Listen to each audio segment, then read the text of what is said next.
नमस्कार दोस्तों, चलिए जानते हैं मध्य प्रदेश के तमाम बड़ी खबरों को केवल 5 मिनट में। लेकिन उससे पहले आप ये वीडियो कहां से देख रहे हैं, हमें कमेंट बॉक्स में जरूर बताएं। साथ ही वीडियो को लाइक करके चैनल को सब्सक्राइब जरूर कर दें।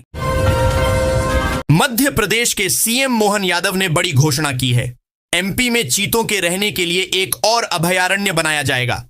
अगले साल मॉनसून में नौरादेही का वीरांगना दुर्गावती बाघ अभयारण्य में चीतों को छोड़ा जाएगा। मध्य प्रदेश के मुख्यमंत्री मोहन यादव ने अपने सरकार के 2 साल पूरे होने पर राज्य के 3 जिलों को स्पेशल पैकेज देने का ऐलान किया है। उन्होंने कहा कि भविष्य में यह तीनों आदर्श जिले बने, इसके लिए काम किया जा रहा है। देश भर में पेट्रोल और डीजल की कीमतों को लेकर बड़ी राहत की खबर सामने आई है। 11 दिसंबर 2025 से सरकार ने ईंधन के दामों में कटौती की है, जिससे आम जनता को सीधा फायदा मिला है। लंबे समय से बढ़ती महंगाई से परेशान लोगों के लिए यह फैसला राहत भरा माना जा रहा है। नए रेट लागू होते ही पेट्रोल पंपों पर भीड़ देखने को मिली। मध्य प्रदेश सहित 5 राज्यों में शहरी विकास की नई योजनाएं भोपाल में बनाई जाएंगी। इसे लेकर 20 दिसंबर को भोपाल में क्षेत्रीय बैठक बुलाई गई है। इसमें केंद्रीय आवासन और शहरी कार्य मंत्री मनोहर लाल खट्टर शामिल होंगे। देश में महिलाओं को आत्मनिर्भर और आर्थिक रूप से मजबूत बनाने के लिए सरकार कई योजनाएं चला रही है। इन्हीं योजनाओं में से एक है सिलाई मशीन योजना 2025, जिसके तहत योग्य महिलाओं को मुफ्त सिलाई मशीन या करीब 15,000 रुपए तक की आर्थिक सहायता दी जा रही है। यह योजना खास तौर पर उन महिलाओं के लिए फायदेमंद है जो घर से बाहर जाकर काम नहीं कर सकती, लेकिन अपने हुनर से कमाई करना चाहती हैं। देश की कृषि मंडियों में आज सरसों के भाव को लेकर खास हलचल देखने को मिली। पिछले कुछ दिनों से सरसों के दामों में लगातार मजबूती बनी हुई है, जिससे किसान और व्यापारी दोनों खुश नजर आ रहे हैं। कई बड़ी मंडियों में सरसों के भाव 100 से 200 रुपए प्रति क्विंटल तक बढ़ गए, जबकि कुछ जगहों पर दाम लगभग स्थिर रहे। घरेलू मांग बढ़ने और तेल मिलों की सक्रिय खरीदारी से बाजार में तेजी का माहौल बना हुआ है। सरकार लगातार नई योजनाएं ला रही है। इसी कड़ी में महिलाओं के लिए एक खास इलेक्ट्रिक 2 व्हीलर सब्सिडी योजना लागू की गई है। इस योजना के तहत महिलाएं अपने नाम पर इलेक्ट्रिक स्कूटर या बाइक खरीदने पर कुल 46,000 रुपए तक की सब्सिडी का लाभ उठा सकती हैं। इससे न सिर्फ महिलाओं को आर्थिक राहत मिलेगी, बल्कि पर्यावरण संरक्षण को भी बढ़ावा मिलेगा। मध्य प्रदेश में एमएससी नर्सिंग प्रवेश प्रक्रिया एमएससी नर्सिंग एडमिशन प्रोसेस में अनियमितताओं और काउंसिल की लापरवाही को लेकर हाई कोर्ट ने कड़ा रुख अपनाया है।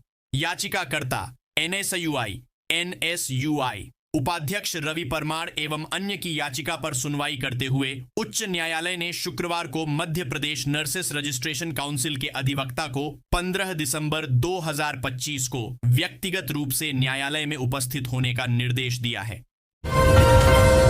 आज के समय में सोना और चांदी केवल आभूषण ही नहीं, बल्कि एक सुरक्षित निवेश भी माने जाते हैं। ऐसे में जो लोग सोना चांदी खरीदने की योजना बना रहे हैं, उनके लिए आज का दिन बेहद खास हो सकता है। देश भर में आज सोने और चांदी की कीमतों में गिरावट देखने को मिली है। इस वजह से बाजार में खरीदारों की दिलचस्पी बढ़ी है और निवेश के लिए यह एक अच्छा मौका माना जा रहा है। राजधानी में आज IHM के छात्रों ने भारत का सबसे लंबा सैंडविच बनाकर रिकॉर्ड कायम किया है। 8 इंच चौड़े और 269.9 फीट लंबे सैंडविच को 90 छात्रों ने महज 10 मिनट में तैयार कर अपना ही 250 फीट लंबा सैंडविच बनाने का रिकॉर्ड तोड़ा है। देश भर के सरकारी कर्मचारियों और उच्च शिक्षण संस्थानों में कार्यरत शिक्षकों के बीच रिटायरमेंट की उम्र 65 साल किए जाने को लेकर लंबे समय से चर्चा चल रही है। वर्तमान में अधिकांश सरकारी कर्मचारियों की सेवानिवृत्ति आयु 60 वर्ष है, लेकिन बदलती सामाजिक परिस्थितियों, बढ़ती औसत आयु और अनुभवी कर्मचारियों की आवश्यकता को देखते हुए इस सीमा को बढ़ाने की मांग तेज होती जा रही है। हाल के दिनों में इस विषय से जुड़ी खबरों ने एक बार फिर कर्मचारियों की उम्मीदें बढ़ा दी हैं। 2016 में प्रधानमंत्री नरेंद्र मोदी ने जब नोटबंदी लागू की तो उसका बड़ा खामियाजा माओवादियों को उठाना पड़ा। नोटबंदी ने उनकी अर्थव्यवस्था को गहरा आघात पहुंचाया था। समर्पण करने वाले माओवादियों ने पुलिस पूछताछ में अपने वित्तीय नेटवर्क की परतें खोली हैं। साथ ही स्वीकारा है कि नोटबंदी के बाद से आज तक उनकी वित्तीय स्थिति कभी नहीं संभल पाई। बालाघाट पुलिस की सख्ती ने भी माओवादियों की जबरन वसूली पर अंकुश लगा दिया था। वे तेंदुपत्ता फड़ ठेकेदार या रोड निर्माण के ठेकेदारों से उगा ही नहीं कर पाए। देश भर में नई जीएसटी दरें लागू होने के बाद निर्माण क्षेत्र में बड़ी राहत देखने को मिल रही है। लंबे समय से बढ़ती कीमतों से परेशान आम लोगों, बिल्डरों और ठेकेदारों के लिए यह एक अच्छी खबर है। नई टैक्स संरचना के कारण सरिया, सीमेंट, बालू और गिट्टी जैसे जरूरी निर्माण मटेरियल के दामों में साफ गिरावट आई है। इससे मकान बनाने और मरम्मत कराने की लागत कम होने की उम्मीद बढ़ गई है।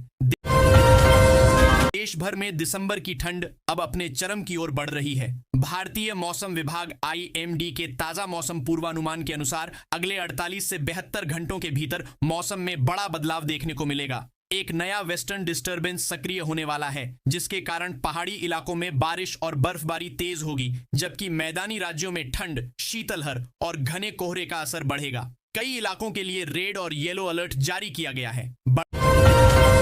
बढ़ती महंगाई के बीच बिजली बिल आम लोगों के लिए बड़ी परेशानी बनता जा रहा है। खासकर गरीब और मध्यम वर्गीय परिवारों के लिए समय पर बिजली बिल चुकाना मुश्किल हो जाता है। इसी समस्या को देखते हुए सरकार ने बिजली बिल माफी योजना 2025 की शुरुआत की है। इस योजना के तहत पात्र उपभोक्ताओं के पुराने बकाया बिजली बिल माफ किए जाएंगे, ताकि वे बिना किसी दबाव के दोबारा नियमित रूप से बिजली का उपयोग कर सकें। शिक्षा के इस तेजी से बदलते दौर में अब पढ़ाई का बड़ा हिस्सा ऑनलाइन हो गया है।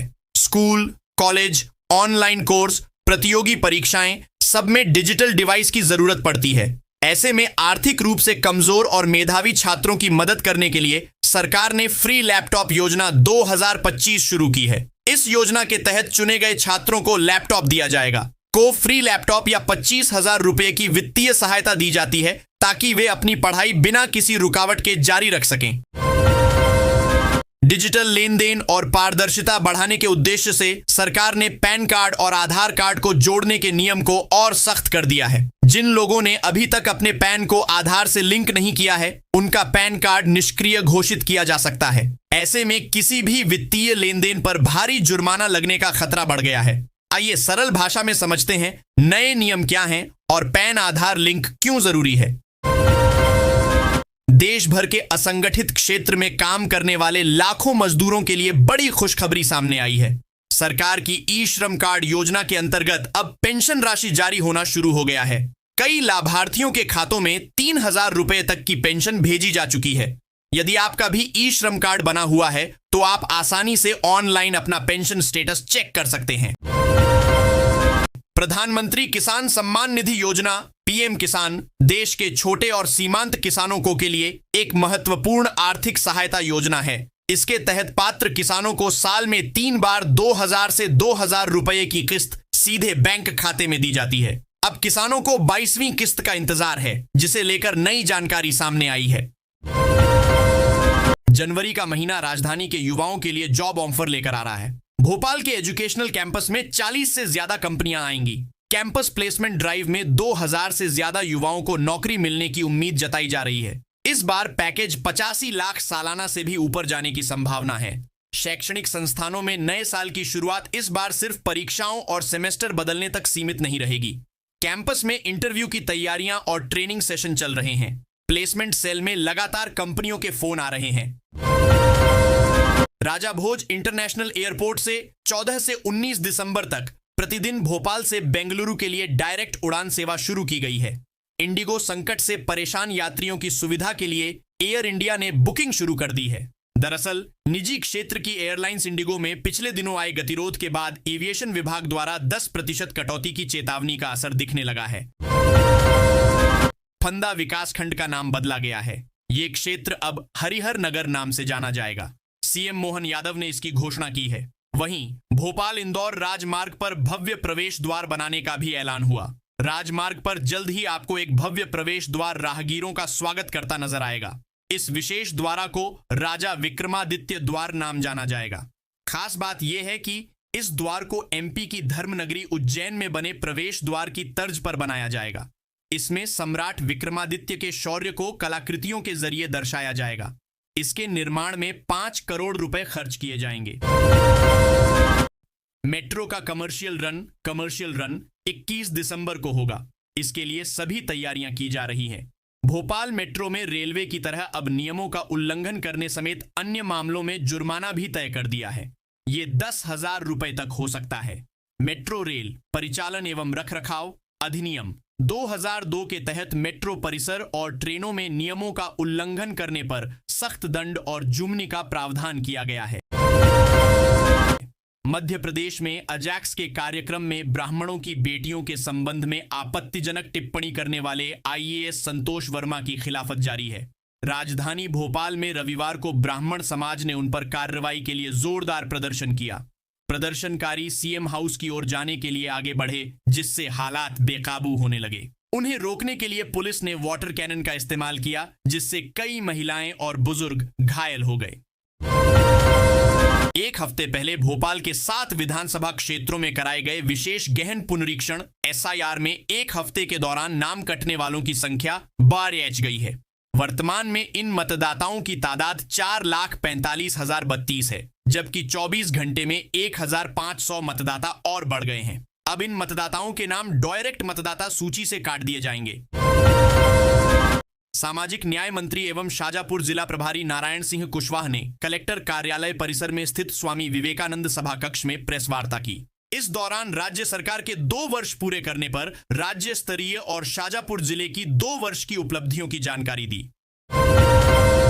नगर निगम ने साल 2022 में मास्टर प्लान बनाने के दौरान 57 सड़कों को जोड़कर कुल 172 सड़कों का नए सिरे से सर्वे करना शुरू कर दिया है। लेकिन सवाल यह है कि जब सड़कों चौड़ीकरण का प्रस्ताव लंबे समय से ठंडे बस्ते में पड़ा हुआ है, तो आखिरकार इतने साल के बाद अब निगम की नींद आखिर कैसे खुल गई? मास्टर प्लान में शामिल 2378 हेक्टेयर क्षेत्र की 115 सड़कें को चौड़ा होना है। इसमें 99 सड़कें चौड़ी और 16 सड़कें नई बनना था। वर्तमान में ये सड़कें अब अतिक्रमण और अव्यवस्थित निर्माण के चलते संकरी गलियां बन गई हैं।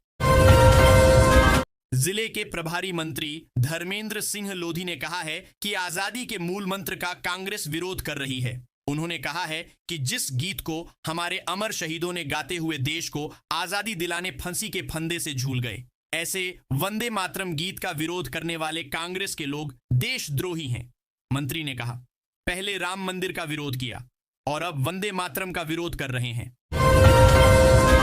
जिला विकास सलाहकार समिति की बैठक में उप मुख्यमंत्री ने 2 बड़ी घोषणाएं की। उन्होंने 4 लेन हाईवे के निर्माण के लिए 2029 करोड़ रुपए और औद्योगिक क्षेत्र के विकास के लिए 540 करोड़ रुपए की मंजूरी की घोषणा की।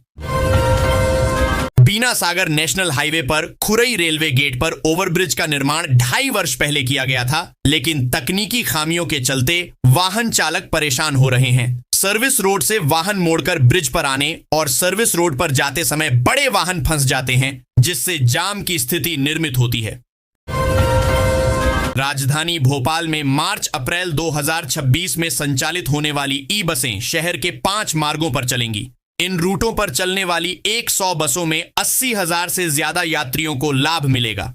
इन बसों के संचालन और चार्जिंग के लिए शहर में 2 स्थान निर्धारित किए गए हैं। इनमें से एक कस्तूरबा नगर में है, तो वहीं दूसरा संत हिरदाराम नगर में रहेगा। यहां बनाए जा रहे अत्याधुनिक डिपो के निर्माण में विद्युत समेत अन्य कामों पर करीब 25 करोड़ 44 लाख रुपए खर्च किए जा रहे हैं।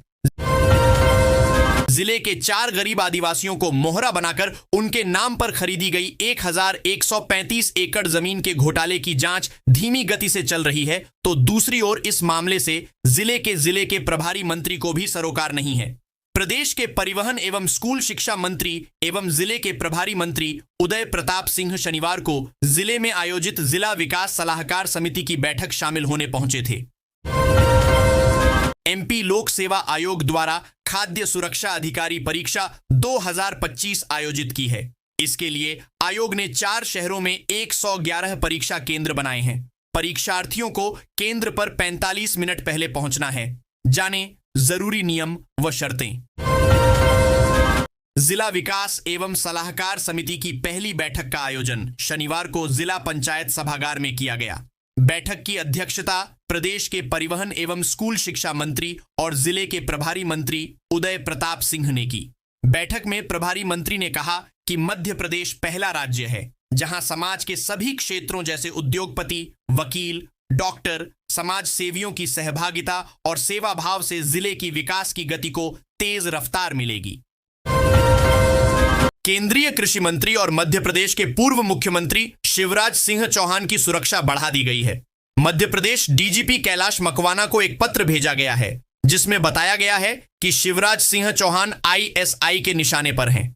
केंद्रीय गृह मंत्रालय के द्वारा मध्य प्रदेश डीजीपी, मुख्य सचिव और दिल्ली पुलिस के विशेष पुलिस आयुक्त को निर्देश दे दिए गए हैं। ऐसे में इस बात की चर्चा तेजी से चल रही है, आखिर क्यों शिवराज सिंह आईएसआई के निशाने पर हैं? भैरूंदा में अमृत 2 योजना तय समय पर पूरी नहीं हो सकी। 8.9 करोड़ की योजना का केवल 40% काम हुआ है। 70,000 आबादी आज भी जल संकट झेल रही है। टंकियां बनी लेकिन पाइपलाइन और ट्रीटमेंट प्लांट अधूरे हैं। सतना जिले की रैगांव विधानसभा सीट से भाजपा विधायक व राज्य मंत्री बागरी के भाई व बहनोई को गांजा तस्करी के मामले में गिरफ्तार किया गया है। बागरी के चलते कांग्रेस लगातार भाजपा की आलोचना कर रही है और पार्टी की किरकिरी हो रही है। इधर मंत्री ने का कहना है कि उनका भाई से कोई लेना देना नहीं है। मुख्यमंत्री मोहन यादव ने दृष्टिबाधित महिला T20 क्रिकेट विश्व कप विजेता भारतीय टीम में शामिल मध्य प्रदेश की खिलाड़ियों से मुलाकात की। उन्होंने सभी खिलाड़ियों को सम्मानित किया। सभी खिलाड़ियों को 25 लाख रुपए की प्रोत्साहन राशि प्रदान की जाएगी। इसके साथ ही तीनों खिलाड़ियों की आगामी पढ़ाई और कोचिंग आदि की व्यवस्था भी राज्य सरकार द्वारा की जाएगी। मध्य प्रदेश के श्योपुर में आवारा पशुओं की समस्या को लेकर कांग्रेस का प्रदर्शन उस वक्त विवादों में आ गया जब कलेक्ट्रेट परिसर की सुरक्षा भंग करने के आरोप में कांग्रेस विधायक बाबू झंडेल समेत कई नेताओं पर एफआईआर दर्ज कर ली गई। जिला प्रशासन के मुताबिक प्रदर्शन के दौरान आवारा पशुओं को जबरन कलेक्ट्रेट परिसर में घुसाने की कोशिश की गई, जिससे कानून व्यवस्था की स्थिति बिगड़ने का खतरा पैदा हो गया। राजा रघुवंशी हत्याकांड के काफी दिनों बाद और अदालती कार्यवाही के बीच राजा के परिवार ने उसके एक अधूरे सपने को पूरा किया है। आखिर राजा रघुवंशी क्या करना चाहता था? 2 संदिग्ध बांग्लादेशियों के पासपोर्ट के लिए नागरिकता और पते का सत्यापन कर व्यवस्था निशाने पर है। मामला खुलने के बाद दोनों संदिग्ध फरार हैं और पुलिस अधिकारी सत्यापन प्रक्रिया की जांच शुरू कर चुके हैं। यह पहली बार नहीं है जब भोपाल में इस तरह की गड़बड़ी सामने आई है। पुलिस ने कुख्यात डॉन अब्बू सलेम और उसकी प्रेमिका मोनिका बेदी के पासपोर्ट आवेदन को सत्यापित कर अनुकूल रिपोर्ट लगा दी थी। केंद्रीय कृषि मंत्री और मध्य प्रदेश के पूर्व मुख्यमंत्री शिवराज सिंह चौहान की सुरक्षा व्यवस्था को और अधिक कड़ा कर दिया गया है। केंद्रीय गृह मंत्रालय को मिली ताजा खुफिया जानकारी के बाद उनकी सुरक्षा को सर्वोच्च प्राथमिकता देते हुए यह निर्णय लिया गया है। शिक्षक बनने की तैयारी कर रहे लाखों युवाओं के लिए राष्ट्रीय अध्यापक शिक्षा परिषद NCTE ने बड़ी राहत देने वाला फैसला लिया है। करीब 10 साल बाद 1 साल का बीएड कोर्स फिर से शुरू करने की घोषणा की गई है। यह नई व्यवस्था शैक्षणिक सत्र 2026 से 27 से लागू होगी। यह बदलाव नई शिक्षा नीति 2020 NEP 2020 के अनुरूप किया गया है, जिससे शिक्षक प्रशिक्षण को ज्यादा सरल, आधुनिक और समय के हिसाब से उपयोगी बनाया जा सके।